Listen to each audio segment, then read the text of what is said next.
یہ سنگین جرم ہے جو ڈونلڈ ٹرمپ اور امریکہ نے کیا، لیکن کوئی پوچھنے والا نہیں ہے۔ وہ جنگ بندی کا چیمپئن بن جاتا ہے۔ جب اس کا دوست پٹنے لگتا ہے، چاہے بھارت ہو یا اسرائیل، تو وہ سیز فائر کر کے یہ اعلان کرتا ہے کہ میں امن کا بہت بڑا داعی ہوں، اور چاپلوس قسم کے لوگ پاکستانی حکمرانوں جیسے وہ اسے نوبل انعام کے لیے نامزد کرنے کی بات بھی کرنے لگتے ہیں۔ مسئلہ قومی ترجیحات کا نہیں ہوتا۔ ہمارے جیسے حکمران پاکستان کے جو مختلف جال سازیوں سے حکمران بنتے ہیں، ان کا پرابلم ہی یہ ہوتا ہے کہ یہ قومی ترجیحات نہیں دیکھتے، یہ اپنی حکومت کی ترجیحات دیکھتے ہیں، یہ اپنی حکمرانی کی ترجیحات دیکھتے ہیں، اور نعوذ باللہ ان کے تصور میں امریکہ کی حیثیت ایک زمینی خدا کی حیثیت ہے،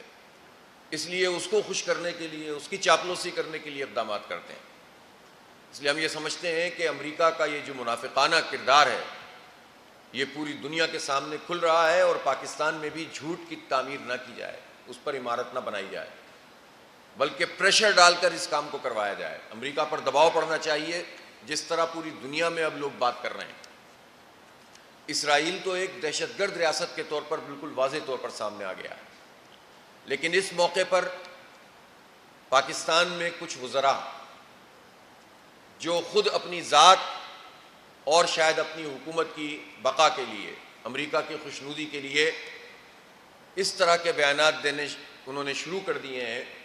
کہ جیسے وہ ابراہیم ایکارڈ پر بات کر سکتے ہیں یا اسرائیل کو تسلیم کر سکتے ہیں، اور جواز و دو ریاستی حل کا نام لے کر بات کو آگے بڑھاتے ہیں۔ میں اس حکومت کے ان وزراء کو بھی وارن کرنا چاہتا ہوں، اور پوری حکومت کو بھی، کہ جس نے تصور بھی کیا اس بات کا کہ وہ ابراہیم ایکارڈ کا حصہ بننے کے لیے پاکستان میں کوئی گفتگو کرے گا یا اس عمل کو آگے بڑھائے گا یا اسرائیل کو تسلیم کرنے کی طرف کوئی گفتگو شروع کرے گا، پوری قوم مزاحمت کرے گی۔ سب کو یہ بات سمجھ لینی چاہیے کہ یہ ہماری ریڈ لائن ہے، اور اسرائیل کی طرف، اس کو تسلیم کرنے کی طرف یا ابراہیم ایکارڈ کا حصہ بننے کی طرف اگر اس حکمران طبقے نے پیش رفت کی تو پوری پاکستانی قوم مزاحمت کرے گی۔ اور میں جماعت اسلامی کے امیر کی حیثیت سے یہ کہنا چاہتا ہوں کہ جماعت اسلامی اس مزاحمت کو لیڈ کرنے میں اعزاز سمجھتی ہے اپنے لیے، دنیا اور آخرت کے لیے، اور یہ کوئی ایسی مزاحمت نہیں ہوگی جو کسی پارٹی لیڈر کے لیے کوئی تحریک ملک میں چلتی ہے یا چلے گی۔ یہ ہمارے ایمانیات کا معاملہ ہے کہ ہم اسرائیل کو تسلیم نہیں کرتے۔ یہ مسجد اقصی کی آزادی کی جنگ ہے جو وہاں کے لوگ لڑ رہے ہیں، اور ان سب چیزوں کو، ان ہزاروں اور لاکھوں شہداء کو ایک طرف رکھ کے اگر کوئی امریکہ کے کہنے پر پیش رفت کرنے کی کوشش کرے گا تو عبرت کا نشان بنے گا۔ کوئی بھی ہو، کتنا بھی طاقتور ہو، اس کو یہ سمجھ لینی چاہیے کہ وہ 25 کروڑ عوام سے نہیں لڑ سکتا، اور اس میں کوئی زیرو ٹالرنس ہے، اس پر ہم پوری مزاحمت کریں گے۔ اس لیے یہ ٹٹپنجی قسم کے، چھڑبئیے قسم کے وزراء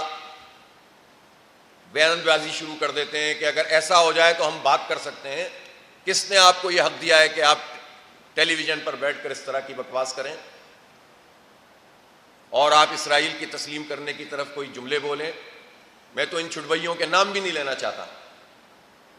اور میں وارن کرنا چاہتا ہوں وزیر اعظم کو چاہیے کہ اس پر نوٹس لیں۔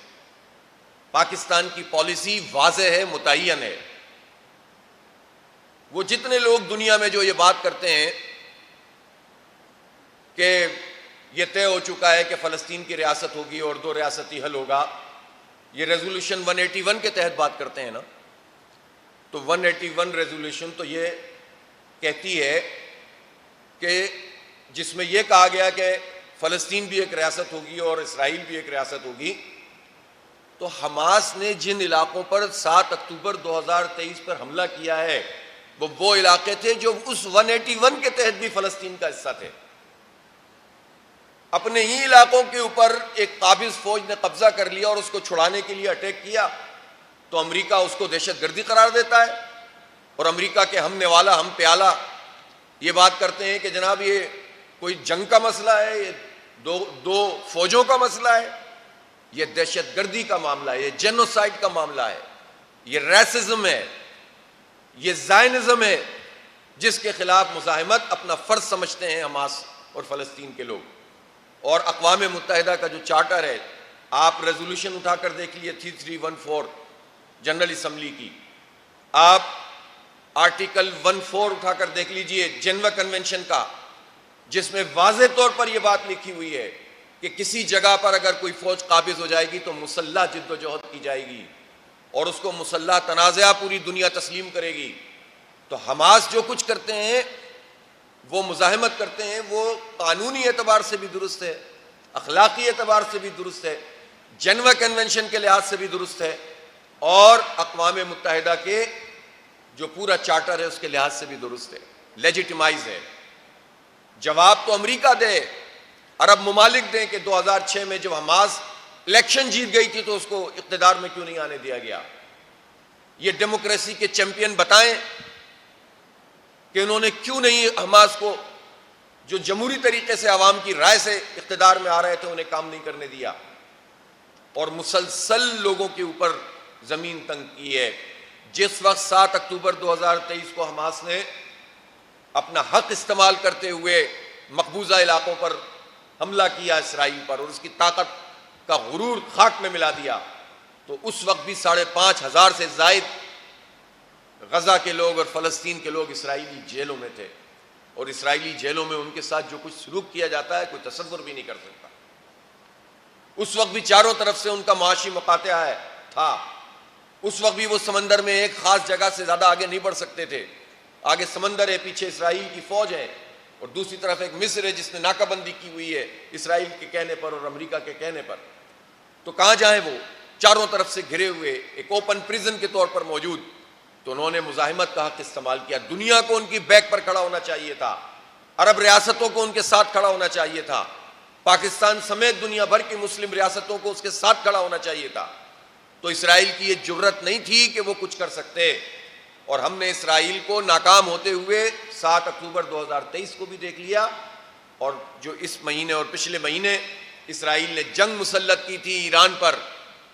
تو اس کے بعد جو ایران نے اس کے اوپر اٹیک کیا ہے، تو ہم نے اسرائیل کو دیکھ لیا کہ وہ لڑ نہیں سکتے، بھاگ رہے تھے، لاکھوں کی تعداد میں ملک چھوڑ رہے تھے، بنکرز میں گھسے ہوئے تھے، اور بنکر میں بھی وہ اسرائیلی نیشنلسٹ جو لوگ ہوتے تھے ان کے علاوہ کسی کو آنے نہیں دیتے تھے۔ افراتفری مچ گئی تھی پورے اسرائیل میں، ابھی تو آغاز ہوا تھا۔ تو اگر دنیا بھر میں یہ بات طے ہو جائے کہ تمام لائک مائنڈڈ ممالک جو اسرائیل کی دہشت گردی کے خلاف ہیں، وہ اسرائیل کو وارن کریں گے کہ اگر تم نے یہ جینوسائیڈ نہیں روکا تو ہم مسلح طریقے سے تم پر سامنے آ کر کھڑے ہو جائیں گے، تو اسرائیل میں جرت نہیں ہے کہ وہ ایک دن بھی ہمارے بچوں کو مزید قتل کر سکے۔ لیکن بجائے اس کے کہ اس پر کام کیا جائے، اگر ابراہیم ایکارڈ سب کے لیے بہت اہمیت کا حامل ہو جائے، عرب ریاستیں مری جا رہی ہوں اس کام کے لیے، اور اسی طرح سے پاکستان میں بھی ایسے لوگ، کوئی یہودی لابی کے لوگ، کوئی امریکہ کے زیر اثر لوگ اس طرح کی باتیں شروع کر دیں، تو اس سے فلسطین کاز کو بھی نقصان ہوگا، اور پاکستان میں جو 100% یکسوئی ہے اس کو بھی متاثر کرنے کی لوگ کوشش کریں گے۔ لہٰذا ایک مرتبہ پھر میں اس بات کو کہنا چاہتا ہوں کہ اسرائیل پہ دباؤ پڑنا چاہیے، امریکہ پہ دباؤ پڑنا چاہیے، امریکہ کی چاپلوسی بند کی جائے۔ میں پوچھنا چاہتا ہوں وزیر اعظم صاحب سے، جنہوں نے پاک بھارت جنگ بندی کے موقع پر ٹویٹ کی تھی ٹرمپ صاحب کی خدمت میں، پھر بعد میں نوبل انعام کے لیے انہیں نامزد کرنے کی بات کی تھی، میں پوچھنا چاہتا ہوں وہ ثالثی کہاں گئی؟ وہ کشمیر کا مسئلہ کیوں نہیں ہائی لائٹ ہو رہا؟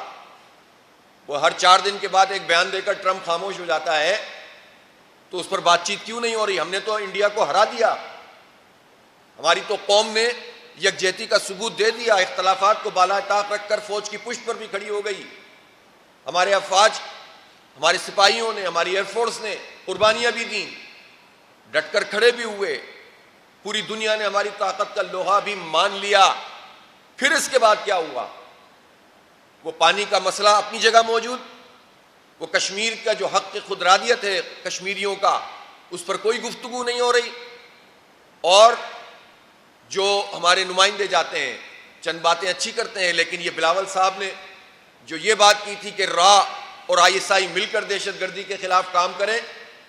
یا اگر وہ یہ کہتے ہیں کہ جو بھارت نے حملہ کیا ہماری سویلین آبادی پر، تو ہم اس کے لیے تیار ہیں اب کہ وہ ان علاقوں کے لوگوں کے حوالے سے کوئی اگر انویسٹیگیشن کرنی ہے تو کریں،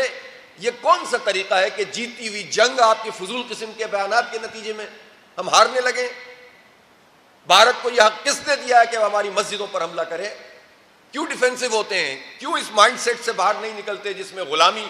آپ کی برسا برس